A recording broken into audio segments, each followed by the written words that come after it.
Salam damai dan sejahtera bagi kita semua. Kita sudah membahas masalah yang ada pada gambar kerahiman ilahi di video sebelumnya. Pada video kali ini, kita akan membahas masalah yang ada pada bagian lain dari devosi kerahiman ilahi ini, yaitu doa koronka. Tapi sebelumnya perlu kita jelaskan dulu, mengapa kita perlu bersikap kritis terhadap devosi yang sebelum Konsili Vatikan II telah resmi dilarang, tapi kini justru berkembang pesat dan dipromosikan. Kebanyakan pendukung devosi kerahiman ilahi, termasuk para klerus, menganggap tidak ada masalah dengan devosi ini. Semua doa-doanya baik, devosi ini membantu kita menghayati penderitaan Kristus dan menyadarkan kita pada kerahiman Tuhan yang rindu menyelamatkan semua orang. Ya, seperti itulah umumnya pandangan orang-orang Katolik yang cenderung bersikap taat buta dan kehilangan kemampuan berpikir kritisnya. Dengan mentalitas seperti itu akan sulit bagi mereka untuk mengenali sedikit kesesatan berbahaya yang dibungkus banyak kebaikan dan kebenaran. Sayangnya, banyak klerus yang juga mabuk anggur ketaatan buta ini sehingga mereka tidak dapat membantu umat untuk melawan banyak kesesatan yang masuk dengan deras ke dalam gereja. Silakan perhatikan video-video di channel-channel Katolik pendukung Konsili Vatikan II, baik di dalam maupun di luar negeri. Tidak satu pun yang mampu memberikan pandangan kritis terhadap devosi ini. Ingatlah bahwa iblis adalah bapa segala dusta. Dia dapat membungkus 1% kesesatan berbahaya dengan 99% kebaikan dan kebenaran. Seperti kata Rasul Paulus, sedikit ragi dapat menghamiri seluruh adonan. Galatia bab 5 ayat 9. Maka cukup kesesatan yang hanya sedikit sudah dapat membuat seluruh devosi kerahiman ilahi yang sekilas tampak baik ini menjadi rusak, berbahaya, dan tidak layak untuk diikuti. Nah, untuk menemukan sedikit kesesatan berbahaya yang ditanamkan iblis dalam devosi kerahiman ilahi ini, kita mutlak membutuhkan sikap berpikir kritis, dan yang terpenting tentu saja pertolongan Roh Kudus. Sekarang mari kita mulai membahas doa koronka.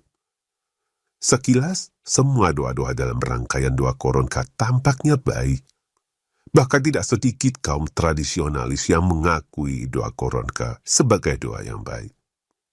Bagi mereka, masalah yang ada pada doa koronka bukan pada isi atau bentuk doanya, tapi pada kecenderungan para devosan menjadikan doa koronka ini sebagai pengganti doa rosario.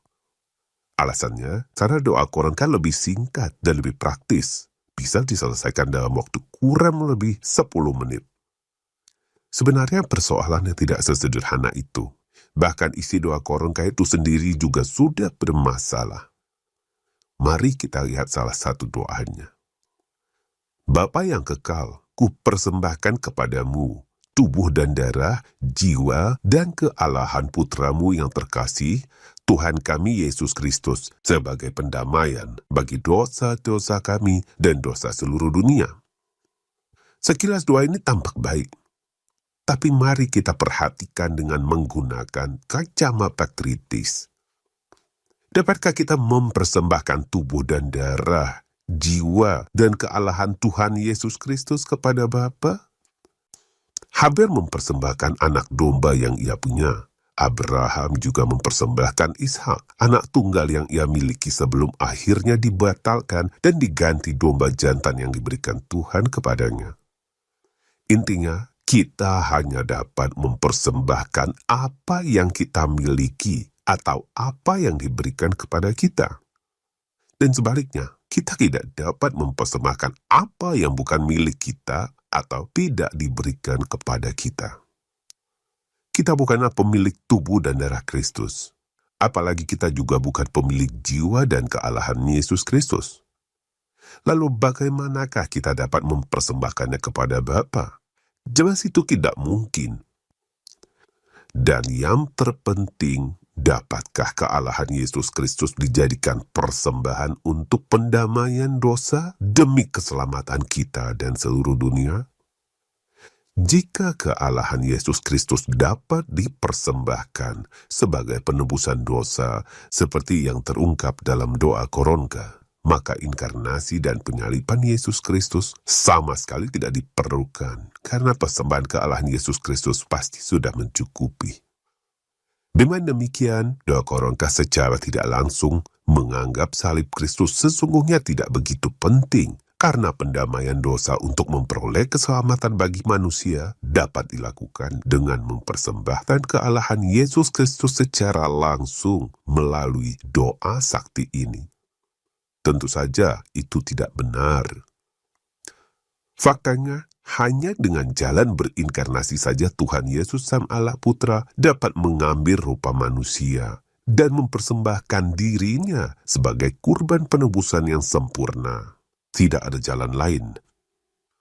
Maka mempersembahkan kealahan Yesus Kristus begitu saja demi pendamaian dosa seperti dalam doa Koronka tidak dapat dibenarkan dan tidak akan pernah terjadi. Itulah masalah serius dalam doa Koronka.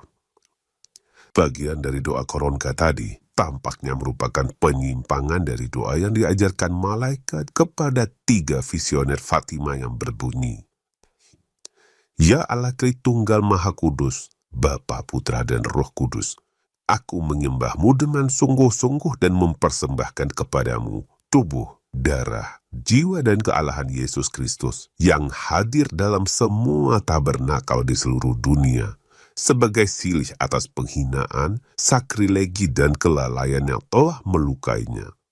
Dan melalui jasa-jasa yang tak terhingga dari hatinya yang maha kudus dan hati Maria yang tak bernoda, aku memohon kepadamu pertobatan para pendosa yang malang. Meski tampak mirip, ada perbedaan besar. Dalam doa yang diajarkan malaikat yang kita persembahkan adalah tubuh, darah, jiwa, dan kealahan Yesus Kristus yang hadir di dalam Ekaristi. Dan Ekaristi adalah roti surga yang sudah diberikan Tuhan kepada manusia. Maka kita dapat mempersembahkannya kembali kepada Allah Tritunggal Maha Kudus, sama seperti Abraham mempersembahkan domba jantan yang diberikan Tuhan sebagai pengganti Ishak anaknya. Itu bedanya. Dengan penjelasan tadi, masihkah kita menganggap doa Koronka itu baik dan layak untuk kita doakan? Ingatlah, doa ini secara tidak langsung telah meremehkan salib Kristus. Siapakah yang paling ingin kita meremehkan salib Kristus kalau bukan iblis?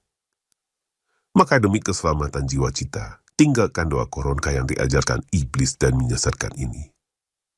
Terima kasih atas perhatian Anda. Viva Christus Rey.